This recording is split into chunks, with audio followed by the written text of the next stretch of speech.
जो हालत डीटीसी की है, पीपल का पेड़ टांग देते हैं या नीम का पेड़ टांग देते हैं, बस चलते चलते खत्म हो जाती है। नई डीटीसी वो लाए नहीं और लोग खुश हो रहे हैं, हाय फ्री है। अगर हम सबकी इनकम देखें, पूरे भारत की सबकी इनकम और पॉपुलेशन से डिवाइड करके देखें तो वो लगभग $2000 के आसपास आता है साल का। बट अगर उसमें से हम टॉप रिचेस्ट पर्सन्स को हटा देना तो हम आज के टाइम पे अफ्रीकन नेशंस के पर कैपिटा से कम्पीट कर रहे हैं। आज बताइए, गांव गांव तक एंड्रॉइड फोन पहुंच गया, यूपीआई पहुंच गया। कैसे? अगर उनके पास वो खाने को पैसा नहीं है, वो इतने गरीब है, लेकिन एंड्रॉइड फोन चला रहे हैं। आज नेट यूज करने वाले कितने करोड़ आदमी हैं भारत के अंदर, वो कैसे?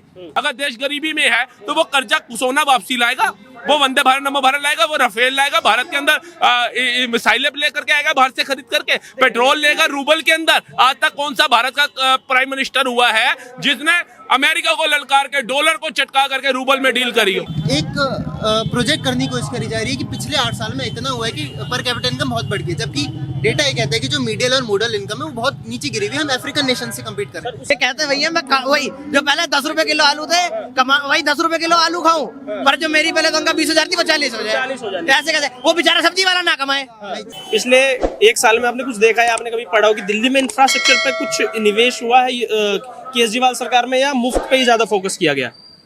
मेरे को 2 चीज़ें थोड़े से डेटा पता है कि मेट्रो लगभग बहुत ज़्यादा मेट्रो का नेटवर्क यहाँ पे एस्टेब्लिश हुआ है। और मेट्रो सिर्फ स्टेट गवर्नमेंट की नहीं होती है, मेट्रो में स्टेट और सेंट्रल दोनों होता है, तो आप उसको दोनों होता है, तो आप उसको एक केजरीवाल सरकार के साथ नहीं जोड़ सकते। मैं इसको ऐसे देखता हूँ कि केजरीवाल की सरकार आने से पहले कितना मेट्रो लेंथ थी और उसके बाद कितनी हुई, तो वो नियरली डबल के आसपास हुई है। तो इसको एकदम ही नेगेट नहीं कर सकते, बिल्कुल ही नहीं करा। नहीं, देखो दोनों की है, दोनों ने किया काम, बट उसको आप सिर्फ और सिर्फ दिल्ली इलेक्शन से नहीं जोड़ सकते, क्योंकि केंद्र का भी फंड आता है उसमें। अब उसी पे मेरे काउंटर क्वेश्चन होगा कि उन्होंने बोला हम स्टूडेंट्स को 50% कंसेशन दे देंगे मेट्रो में, पर जो चीज आपके हाथ में ही नहीं है, आप जनता को झूठे वादे क्यों बता रहे हो? जो चीज आप कर ही नहीं सकते, आप उसको गारंटी में कैसे डाल रहे हो? अपनी 50% शेयर है ना, क्या कहते हैं, स्टेट गवर्नमेंट का। तो अगर वो अपना पार्ट नहीं लेंगे तो 50% कंसेशन हो गया। लेकिन उन्होंने ऐसा नहीं बोला, उन्होंने बोला है कि हम केंद्र से बात करेंगे, हम केंद्र को बोलेंगे। नहीं हो सकता वो, विदाउट एलजी की परमिशन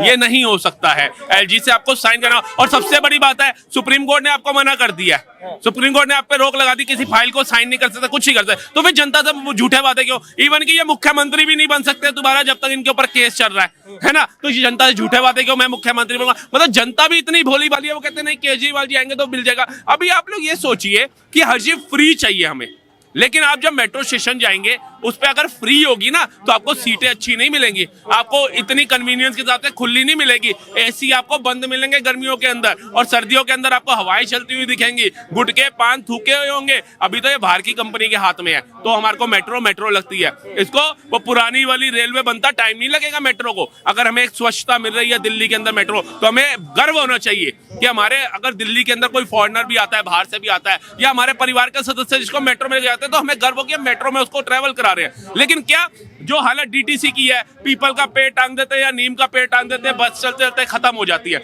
नई डीटीसी वो लाए नहीं और लोग खुश हो रहे हैं, हाय फ्री है। अरे ये तो सोचो, और 2 साल बाद 3 साल बाद ये खंडर हो जाएंगी, ये जमा हो जाएंगी। उसके बाद नई बस से तो बाबूजी लाए नहीं, तो आप सफर कहाँ करोगे? फिर 4-4 घंटे बस के लिए वेट करोगे जिन्होंने बस में सफर करना होता है। पूछिए इनसे। तो हर चीज फ्री सोल्यूशन तो ना। आप लोग युवा है, हम लोग युवा है, हमें समझना चाहिए हमारा दिल्ली कैसे विकसित होगा। भारत तो हो ही रहा है, 5वीं अर्थव्यवस्था पे आ गया, 3री पे आने की वो बात करते हैं। क्या केजरीवाल जी ने विकास किया दिल्ली का? कितने लोगों को नौकरियां दी? ये कहते हैं बेरोजगारी बहुत है, ये सीधा मोदी जी को कोसते हैं। आपने दिल्ली में कितनी रोजगार दिया, आप ये भी तो बताइए। हमने दिल्ली में आपको चुना है, मोदी जी को तो नहीं चुना मुख्यमंत्री, बीजेपी का तो नहीं चुना, कांग्रेस का तो नहीं चुना, सपा का तो नहीं चुना, हमने आम आदमी पार्टी का चुना है। तो आम आदमी पार्टी के अरविंद केजरीवाल ने 11 सालों में कितनी नौकरियां दी हैं? जैसे उन्होंने कहा कि अगर ऐसी फ्री बढ़ता रहा तो चीजें तो बद से बदतर हो जाएंगी ना देश के अंदर। पहले मैं एक वाली बात का बताना चाहूंगा कि जैसे इन्होंने कहा कि इंडिया 5th लार्जेस्ट इकोनॉमी बन गया। हमें ना इकोनॉमी के टर्म्स में चीज़ों को नहीं देखना चाहिए, हमें पर कैपिटा के टर्म्स में देखना चाहिए। क्योंकि ना इकोनॉमी और पर कैपिटा में भी 3 टाइप की पर कैपिटा इनकम होगी। मीन इनकम होती है कि सबकी औसत आयु कितनी है, और एक मीडियन और मॉडल इनकम होती है कि अगर अमीरों को हटा दे उसके बाद जो औसत आदमी है उसकी कितनी इनकम बचती है। आपको जान के हैरानी होगी, अगर हम सबकी इनकम देखें, पूरे भारत की सबकी इनकम और पॉपुलेशन से डिवाइड करके देखें तो वो लगभग $2000 के आसपास आता है साल का।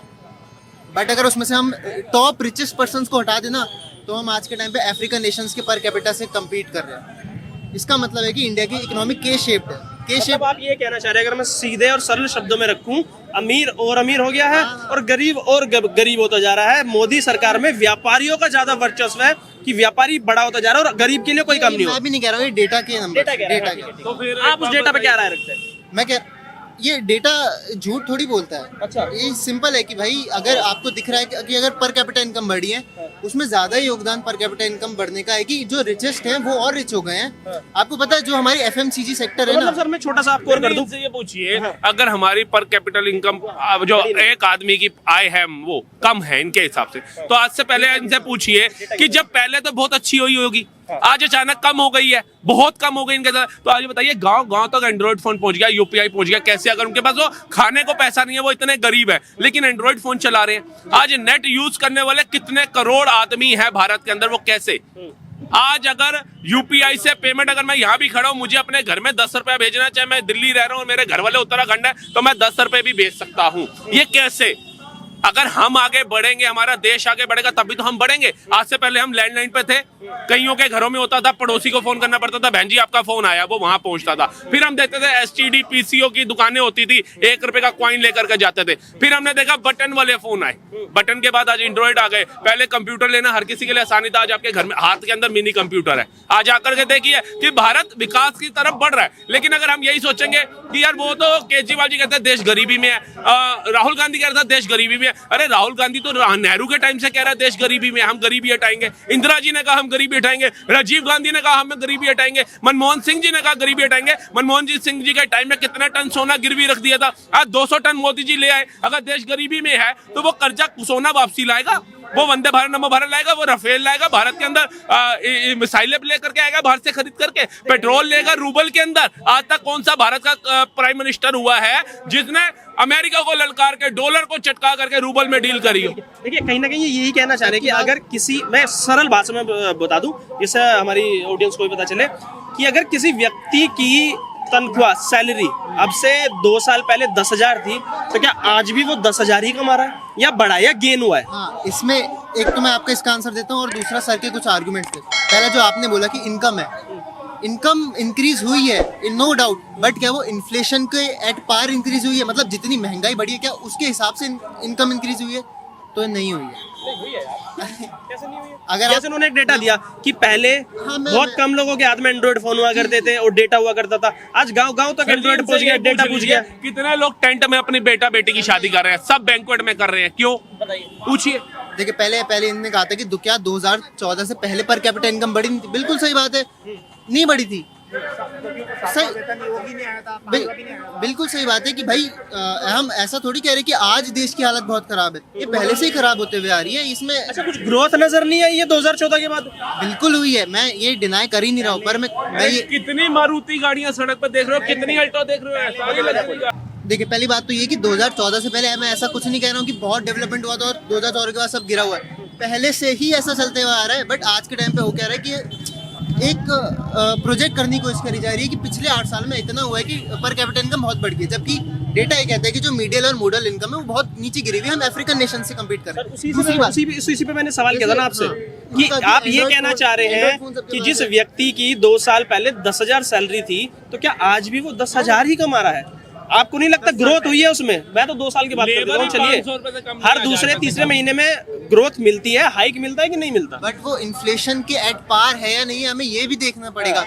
अगर इनकम बढ़ी है बट वो उतनी नहीं बढ़ी है जितनी इन्फ्लेशन बढ़ गई है। मतलब इन्फ्लेशन रेट ज्यादा बढ़ा है, ग्रोथ रेट कम है। मतलब हमारे एम्स ज्यादा बड़े हो गए हैं, हमारी सोच, हमारी ख्वाहिशें ज्यादा बढ़ गई है। उनका ये कहना है कि अगर पेट्रोल 100 पहुंच गया है तो सैलरी आज भी 85 है। कैसे है आप बताओ? इनको मैं बोलता हूँ मेरे को घर में ना प्लम्बर का काम कराना है, मैं 500 की जगह 700 देता हूँ, मुझे घर में प्लम्बर ला करके दिखा दे। कहाँ 100-150 रुपए में प्लम्बर आ जाता था, मैं बिल्डर का काम करता हूँ सर, हमें पता है 100-150 में आता है। प्लम्बर से आप 600 रुपए से कम ले आओ, पूरी बार्गेनिंग करके आ जाए तो। अगर एक नॉर्मल इंसान भी 600 रुपए ले रहा है तो आप सोचिए जो कंपनियों में लगे हुए हैं वो कम पैसे ले रहे हैं। भाई साहब अगर खुद भी कहीं जॉब करते होंगे तो पूछिए 5-6 हजार में नौकरी कर रहे हैं क्या कहीं पे? इनकी खुद की सैलरी अगर मिनिमम भी होगी तो 15,000 रुपए से कम नहीं होगी अगर कहीं जॉब कर रहे हैं। स्टूडेंट हैं लेकिन जाते होंगे जहाँ पे कोचिंग में, उसके बाहर बैठे प्यून से पूछ लेना कितनी है, वो जो रजिस्टर पे एंट्री कर रहा होगा उससे पूछ लेना, टाइपिंग वाला बैठा होगा उससे पूछ लेना, कंप्यूटर पे बैठा होगा उससे पूछ लेना, जो आपकी स्लिप काट रहा होगा एडमिशन स्लिप, उससे पूछ लेना कितनी है, वो सब आपको बता देंगे कितना कितना वो कमा रहे हैं। जी जवाब दीजिए। फिर आपको उनसे ये भी पूछना पड़ेगा कि आपके टैक्सेस कितने जा रहे हैं, आपके खाने पे आप पहले कितना खर्च करते थे, अब कितना खर्च करना पड़ रहा है। जीएसटी जीएसटी तो पहले नहीं, मैं कह रहा हूँ आप टैक्सेस कितना पे करते हैं, इसमें इनकम टैक्स वगैरह सब कुछ आ जाता है। देखिए सर, अगर कोई नॉर्मल गरीब आदमी है तो वो इनकम टैक्स पे नहीं करेगा। But आप- 5 लाख तक 6 लाख तक तो इनकम टैक्स है ही नहीं। हाँ, जब आप 7 लाख तक नहीं। बट 7 आप लाख तक नहीं है, but 7 आप लाख तक एक तो तो डायरेक्ट हम जीएसटी पे आ जाते हैं फिर। डायरेक्ट टैक्स होता है, इनडायरेक्ट टैक्स वो होता सर पहले था ना, अब नहीं है। है। नहीं आप चिप्स भी खरीदते हैं तो उसमें भी आपको टैक्स देना पड़ता है। हाँ, तो वो जीएसटी के इंक्लूड आ गया ना। वो इनडायरेक्ट टैक्स और डायरेक्ट टैक्स तो दो अलग चीज हो गई है। वो जीएसटी से पहले चलता था। आपको इससे पूछना पड़ेगा कि पहले आप खाने पे कितना खर्च करते थे महीने का, अब कितना करते हैं। वही एक सेकंड, आप जो कह रहे हैं ना डायरेक्ट टैक्स और इनडायरेक्ट टैक्स, ये जीएसटी से पहले का था।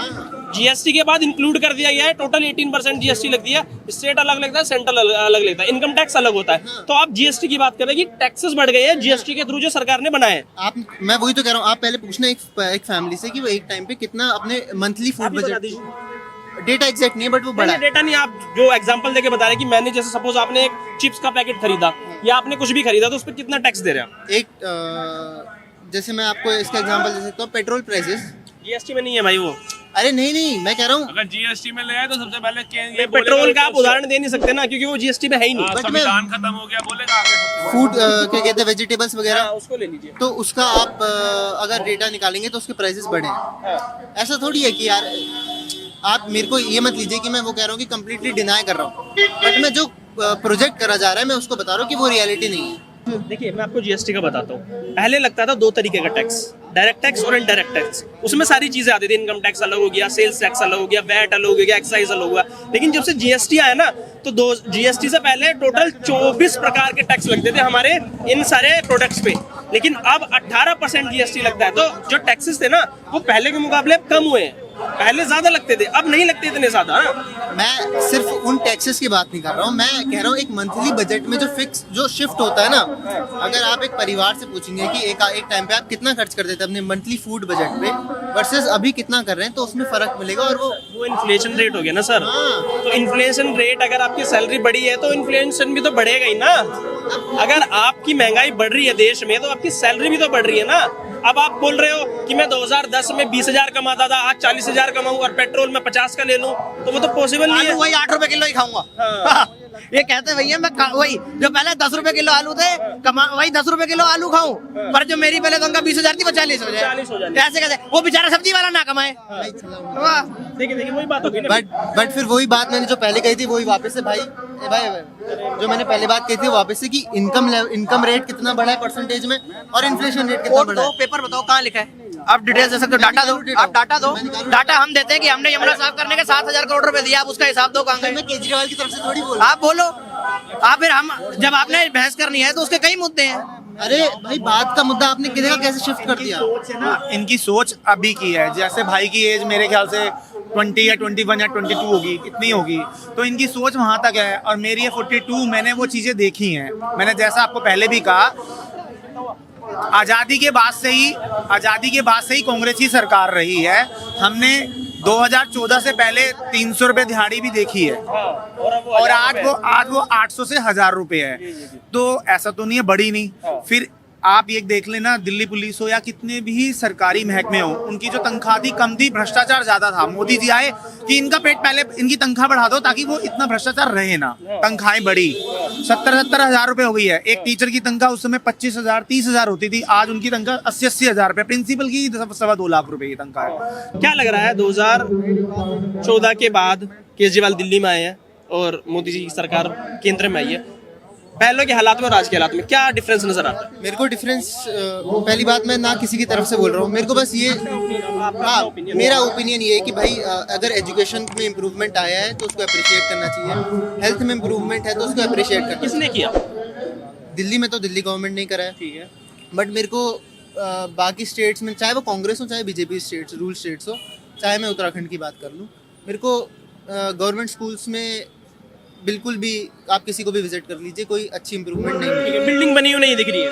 जैसे दिल्ली में सरकारी स्कूलों में बिल्डिंग बनी हुई है, ऐसी उत्तराखंड में, उत्तर प्रदेश में नहीं है। ऑल्सो द रिजल्ट्स रिजल्ट तो ड्रॉप आउट रेट बहुत बड़ा है दिल्ली में। और फेलियर रेट बहुत बड़ा है, 1.5 लाख बच्चे 9th क्लास में फेल आप हुए। सोचिए, देखिए 1.5 लाख बच्चे फेल हुए, इसका क्या मतलब हुआ कि इसका एक इंटरप्रिटेशन आप ऐसे कर सकते हो, एजुकेशन इतनी बेकार है कि लोग पास नहीं कर पाए। दूसरा इंटरप्रिटेशन इसका ऐसे भी हो सकता है कि स्कूलिंग सिस्टम इतना स्ट्रिक्ट हो गया कि अब वो बच्चों को पास नहीं होने देगा अगर आप पढ़ोगे नहीं। तो वो तो केजरीवाल जी नहीं होने दे रहे ना। नहीं, वो कैसे इंटरप्रेट कर सकते हैं आप कि स्कूलिंग सिस्टम अगर अच्छा हुआ तो बच्चे फेल हो गए? सर ये कैसे हो सकता है? अगर स्कूलिंग सिस्टम अच्छा हुआ तो बच्चे पास होंगे, परसेंटेज रेट ज्यादा बढ़ेगा, खराब होगा जब भी तो नहीं होगा सर।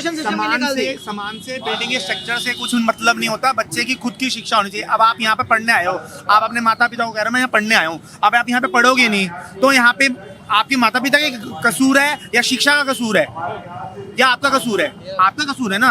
तो दिल्ली में स्कूल सभी अच्छे थे, पहले भी थे, बस ये क्या हो गया, राजधानी है, लोगों को दिखता है। अगर राजधानी के स्कूल जब पूरे देश में दिखेंगे तो बंदा यही कहेगा कि यार बहुत अच्छा बहुत अच्छा, और बाकी पहले भी अच्छे थे, मैं भी पढ़ा हूँ, ऐसा तो कोई दिक्कत नहीं है। और पहले ये नहीं होता था कि आपने प्रमोटेड पास करना है या कुछ ऐसा नहीं होता था। और हाँ नहीं, कुछ भी नहीं था ऐसा। मेरी बात सुनिए, मैं हूँ, मैंने एचएम किया हुआ है, मैंने जापानीज लैंग्वेज कर रखी है मोज़ाई इंस्टीट्यूट से, और मैं पढ़ा लिखा हूँ, एमए पास हूँ पोल साइंस से, ठीक है जी। और मैं नरंगाई स्कूल में पढ़ा हूँ, ज्यादा दूर नहीं है यहाँ से, ठीक है। मैंने ये कहने का मतलब है 9th तक पास करते रहो। अब जो आ रहा है, पहले हमारे को बुक से ना ढूंढने पड़ते थे आंसर, क्वेश्चन पीछे होता था, हमें पूरी बुक पढ़नी होती थी। अब क्या आता है, असाइनमेंट दे दो। ये शिक्षा का बदलाव नहीं है, बच्चों को आपने परोस कर दे दिया खाने की तरह, इसको याद करो चलिए और आप रट लो और पास हो जाओ।